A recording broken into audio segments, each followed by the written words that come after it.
What's good with y'all, man? It's the God. Much love, much infinite evolution, much infinite quantum abundance to all. Right here, man. Shout out to you know what I'm saying, the NBA and just to talk about this final series real quick.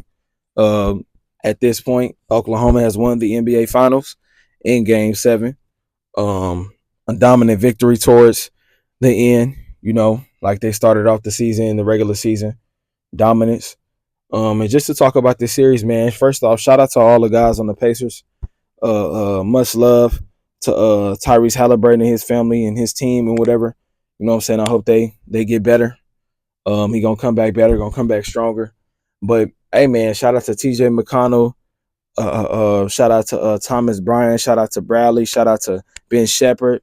Shout out to Benedict Mathurin. Shout out to Pascal Siakam. Shout out to Andrew Nimhard. Shout out to Neesmith. Shout out to SGA. Shout out to you know what I'm saying, Chet Holmgren, J Dub, Lou Dort, Alex Caruso, and just this was just an amazing series, period. Just to appreciate the moment for what it is. This was one of the best series, I think, of the 2020s for sure. And just like it's amazing because going into the series, everybody was saying that, well, from my perspective on my algorithm and the things that I was seeing is that Oklahoma was the overwhelming favorites. They were going to beat this team in 5 games. They were going to sweep them possibly. And for the Pacers to come in here and be this resilient and have players go against this defense and rise against this defense when this defense was looked at as one of the best, if not the best defense ever. You know what I'm saying? Regardless of how you feel about it, they're in that tier of level of defense.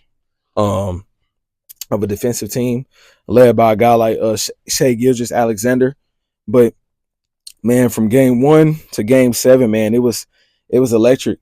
I don't really think it was any boring games throughout the series. You had dominance on one side from certain teams in certain games. I feel like the biggest game for the Pacers, for them to not be put in position to lose this series, I feel like they lost the series after game 4 because that was the opportunity for them to go up, take a 3-1 lead. And in that game 4, the game was very close. And I don't feel like the guys, obviously, coaching could have been better. But ultimately, the guys on the floor, I don't think they did the things that they needed to do to win that game, to put themselves in the best position to win the series. And to me, I feel like Oklahoma is a team that's built to go the distance. I feel like not from the perspective of offense, but their defense. The fact that their habits lie back on their defense and them getting stops and them getting out in transition, that's the perfect type of style to play, especially in a playoff setting when, the longer you go in the series, your shots are gonna get flat. You know what I'm saying? And hey, they just executed, man. Caruso, Chet, he was getting talked about his shooting percentages, but Chet played really good defense throughout majority of the series. He was a dominant defensive player in game 7 at home in the Paycom Center. Lou Dort, his offensive rebounding in game 7 was extremely key. And just throughout games in the series, you know what I'm saying? I feel like role players on both sides had their game, had their big games, had their no-shows. But that's just a part of being a role player. So, hey, man, it was an amazing series. Shout out to J-Dub as well. He was doing his thing. He had him a 40 ball in the finals, did his thing. Hey, man, this is just beauty. There's just both teams play the right way from the perspective of they play together. They play connective basketball. They play like a team. You know what I'm saying? And that's all you can really ask for from a viewership perspective and just from a basketball perspective.